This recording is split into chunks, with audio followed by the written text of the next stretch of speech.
Fire Emblem Fates has, in my opinion, the coolest gameplay system in the series.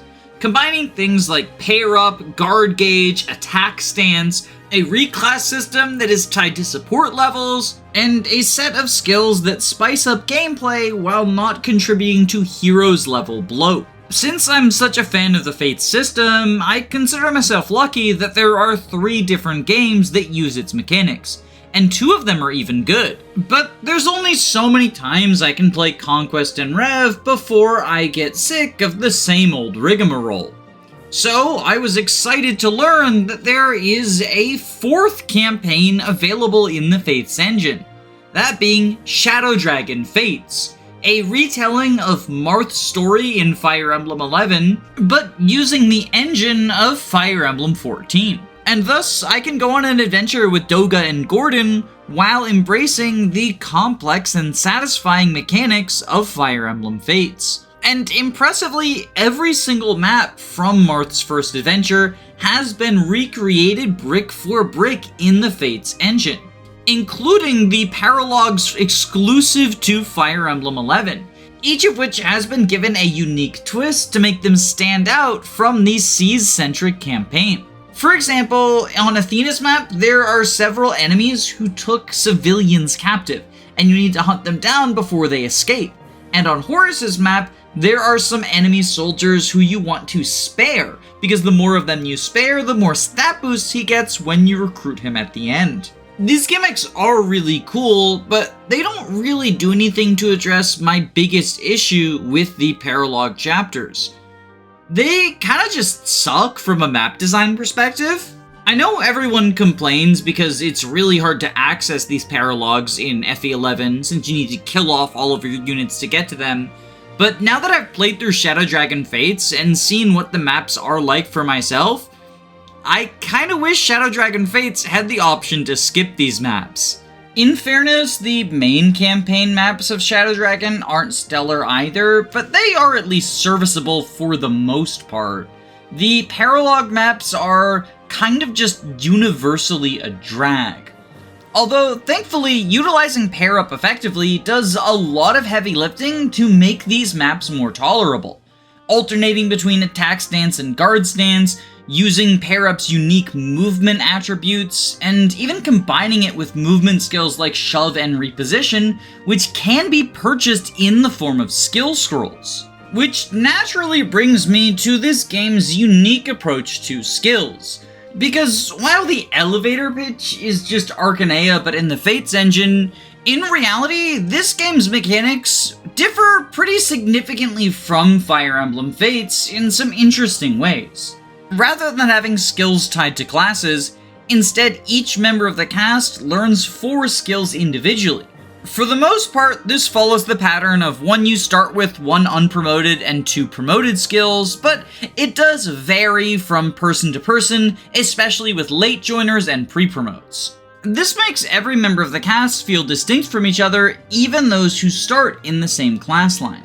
For example, while both Doga and Roger are armor knights, Roger getting access to Wary Fighter, Natural Cover, and Strong Riposte leads him more into the enemy phase tanking build, while Doga's natural access to Swap gives him movement utility without you needing to spend a skill scroll on him. In theory, this is really cool, as it results in different characters filling different niches, but in practice, it feels like a lot of the skill sets were just haphazardly thrown together. For example, if we look at the Christmas Cavaliers, the skills they learn don't really make them stand out from each other, and instead feel kind of confused. Abel gets access to Vantage and Darting Blow early on, one of which is an enemy phase skill and the other of which is limited to player phase. Meanwhile, Kain has Strong Riposte and Lunge, which face the same problem. Strong Riposte is active on enemy phase, and Lunge is a player phase action. They just don't feel like they mesh with each other, and considering that these 2 units are meant to be tied together, it feels like it would make more sense to make one of them the enemy phase cav and the other one the player phase cav. There are a few exceptions to this rule. For example, Navarre gets 4 crit boosting skills which all stack with each other. and Maria has a suite of utility skills at her disposal, but these cases stand out as unique in contrast to the really strange skill choices that the rest of the cast was given, including a surprisingly large number whose starting skill is simply the stat boost ones. In Awakening and Fates, since these skills are tied to classes, they make a little bit of sense. For example, Elise gains Strength +2 if she reclasses into Wyvern. But in Shadow Dragon Fates, where the skills are tied to units, it makes this collection of comrades feel really underwhelming. At the time you recruit Barst, his only skill is Strength +2. Merrick's only starting skill is Speed +2, and Mathis's only starting skill is Defense +2. It just makes me wonder, why didn't you simply adjust these units' stats? It's not even like there's a situation where you might unequip a stat boosting skill because you only ever get 4 skills for your 5 slots. I guess in theory, if you used multiple skill scrolls on the same unit, you might have to delete a stat boosting skill to make room, but that feels like a very niche case, and ultimately I don't think justifies the decision that makes these people feel underwhelming in comparison to their comrades. Well, maybe calling the units underwhelming is a bit of an overstatement, because while I'm disappointed in the skill choices, that's not the only thing that has gone into changing this cast, as many members of Marth's army have had new classes assigned to them, either as their base class or as a surprise promotion.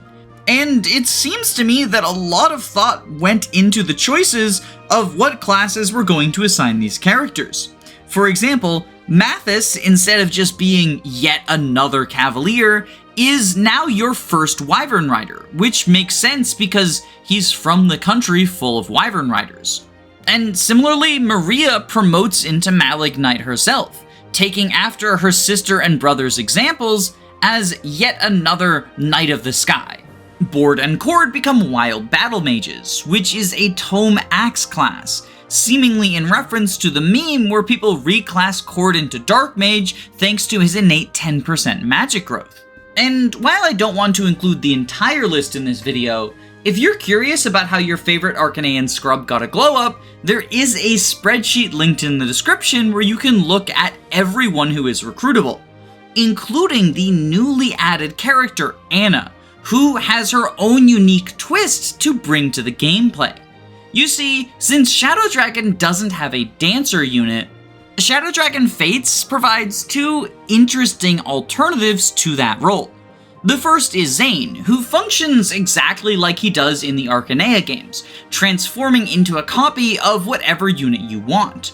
Only in this game, you also get the quality of life of seeing just how many turns are left before he untransforms. But in my opinion, the much more interesting dancer-adjacent unit is Anna, because she is a witch with terrible stats around the board, but immediate access to the Warp skill. In the Fates engine, Warp allows you to teleport to any space adjacent to an ally, and you can combine this with Pair Up to great effect, using Anna to transport whatever unit you want halfway across the battlefield. And the really fun thing is that if Anna is unpaired, then every other unpaired unit can functionally have Warp as well, since she can warp next to them, use the Pair Up command, and then you can switch her to the front and warp them somewhere else. Throughout my playthrough, I made pretty excessive use of this skill, both to do some low turn skips, and to facilitate movement of my army in the maps that I was taking more slowly. And doing so got me a lot more interested in the best ways to utilize this truly broken skill. If you're interested in watching me figure out the best ways to abuse the warp ability, then I would definitely recommend checking out the playthrough I did on my second channel.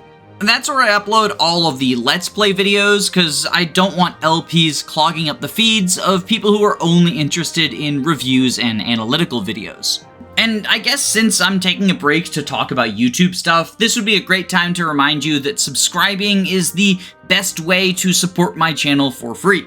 But speaking of supporting my channel, let's make a sloppy transition into how Shadow Dragon Fates handles supports.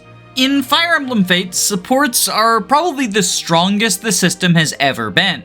You build them naturally by fighting alongside each other, and they're incredibly impactful when you get them, with each new level giving you extra hard stats in pair up and extra soft stats in attack stance. Moreover, at the final level, either A+ or S, you gain access to a new class line entirely. This always feels like a huge reward for fulfilling the support chain. Shadow Dragon Fates removes reclassing in its entirety. At first I thought this was a little bit weird since it's combining FE11 and FE14, both of which are reclass-based games, but as it turns out, there's a technical limitation for this. In order to make skills and promotions unique to each character, they have to technically be in different classes, since the skills are still tied to their classes. So, for example, even though Cord, Board, and Barst are all fighters, each of their fighter classes is a different class inside the game, which is tied to the skills that they learn on level up. As a result of this, you can't really change a character's class because then they wouldn't learn the same skills. And the whole point of this game's skill system is that they're tied to the characters, not the classes. As such, while I'm disappointed by the lack of reclassing, I can understand the logic behind it, and I'm willing to give them a pass. But it is at least worth acknowledging that this makes completing a support chain feel a lot less impactful, especially on top of the other major change to support bonuses, that being the stat gains on pair up. You see, pair up itself has been drastically retooled, and now for every turn that 2 units stay paired up, the stat bonuses provided by the backpack are lowered by 1 point for the rest of the map. So if turn 1, you have Dolph pair up with Macallan with Dolph as the backpack, then starting on turn 2, Dolph will provide 1 less point of stats to Macallan, and if you unpair him and then 4 turns later have him pair up with Gordon, he's still going to be giving 1 less point of stat for every turn that he ended as the backpack. And these stat points will decay until they are giving a bonus of 0. And that includes the bonuses that are given by support rank. And as such, the extra 3 points of stats you get at A do not feel particularly impactful, because they go away after a couple of turns. And Arcanea maps are relatively slow to go through, especially when you don't have access to infinite range warp. So I found it to be a pretty regular occurrence that my A-rank support duos would have +0 very early on in the map, at which point their support bonuses were confined to attack stance, which is still nice, but for the most part is a lot less impactful, only giving the soft stats like hit, crit, avoid, and crit avoid. I assume the logic for this change is they wanted to lower the power of guard stance. Many players talk about guard stance being super overpowered and as a result negates the need for attack stance. I can understand where this mindset comes from. Guard stance gives you free stats, the guard gauge, which is very powerful for enemy phasing, and prevents you from getting attacked by enemies in attack stance. In contrast, the only thing attack stance does is improve your hit rates and give you a second attack at half power from your partner. Personally, I think guard stance is a little bit stronger than attack stance, but I don't think it's so much stronger as to warrant a nerf. Especially since while guard stance is typically better for enemy phasing, attack stance is a lot better on player phase. Even at half power, a strong attack stance partner can do wonders for your ability to one round. And taking advantage of effective dual strikes is also a really fun and rewarding way to decimate your foes. But even if you're of the opinion that guard stance needed to be nerfed, I feel like a much better change would be to lower the pair-up stats given, instead of having this weird pair-up decay thing. If every class gave 1 or 2 less points of stats, then you would still gain a permanent benefit from your support level, and it would feel more impactful because now, relative to the overall pair-up stats, the 3 points you get at A are a lot larger. Heck, if you wanted to go extreme, making it so that the only bonuses given are the support ones would be a better solution than this decay, at least in my opinion, since it would still feel like the supports are impactful. As it stands, the absence of reclassing and the temporariness of stat boosts makes it feel like my support ranks don't matter. And once I realized the pair-up decay was happening about halfway through my first playthrough, I stopped building support points altogether. It just didn't seem worth my time to consider who was fighting next to who. A couple of my units incidentally got them, but it was never something I focused on. I don't know, the whole thing feels like trying to address a common complaint about Fates that, at least in my opinion, kind of misunderstands the Fate systems. And while that same description could technically apply to the choices around weapon durability, I actually quite like how this game handles weapons for the most part. Your basic low-tier bronze and iron weapons are infinite durability, but more specialized weapons like the hammer, beast killer, or even steel weapons have a durability attached to them, and once that durability reaches 0, they break just like in normal Fire Emblem. In exchange for gaining durability though, these weapons lose these sometimes contentious downsides. Silvers and Braves don't debuff you, you can crit with magic weapons, and the spear is 1-2 range instead of 2 range locked. But much like the skills, what weapons got changed and which ones didn't seems to be kind of arbitrary. For example, the Javelin, one of the things that is most frequently complained about, is completely unchanged. Effective weapons are given durability, but no buff to compensate for this, and on the other end of the spectrum, brave weapons do not have a durability limit, and yet they are completely free of downside. No more debuffs, they are just the best weapons in the game. You only get handed one of each for free, but you have multiple characters who can learn the Mug skill and therefore kill an enemy and just steal their brave weapon from them. And as such, once you get access to brave weapons about halfway through the game, the choice of what weapon you're going to use completely stops mattering. Unless you are trying to deal effective damage, brave is always going to be your best option. It costs no resources and deals more damage than anything else. I get that people like brave weapons and like when they're strong, but the choice to give them infinite durability when the steel weapons have durability is just really bizarre to me. Because while in general I really liked the lunatic difficulties balancing, during the last 5 or 6 maps, I started to get incredibly frustrated with it.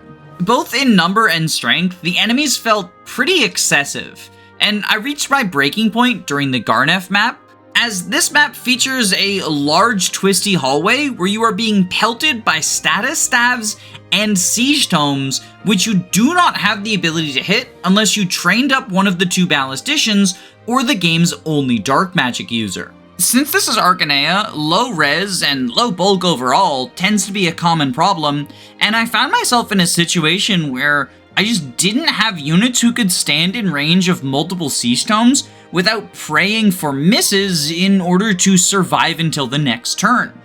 Thankfully, that map, and every map actually, has save points, so I didn't have to do a full reset every time this happened, but the playthrough still took me multiple hours just to complete that one map, and the majority of it was spent in the frustrating Staircase of Doom. Even the less egregious endgame maps just swarmed me with wave after wave of stat-crept enemies that did not feel particularly fun to engage with, which made for a pretty underwhelming finale to a game that I otherwise adored. I'm realizing in writing out everything that this review is mostly negative, so I want to make it clear, I really highly recommend Shadow Dragon Fates. I had a blast going through the majority of the campaign, and even though I question some of the decisions that were made in the design process, it wasn't enough to remove my enjoyment of having Doga and Gordon and all of their pals blast through Arcanea, but using a, in my opinion, much better game system than Arcanea has ever seen before. Not only that, but seeing all of these maps built from the ground up in the Fates engine is such an impressive feat, and it might just be the dopamine from an Arcanea fan and a Fates fan getting a crossover episode, but I really freaking liked this. It's made me wish that other Fire Emblem games got the Fates treatment. I know Awakening If is currently in progress, and that aims to move Awakening into Fire Emblem Fates, and I am eagerly excited to see how that ends up. But I would also love to see things like Sacred Fates, Fates of Radiance, Fates Gaiden, Three Houses Fates, or any number of other Fates-esque clones.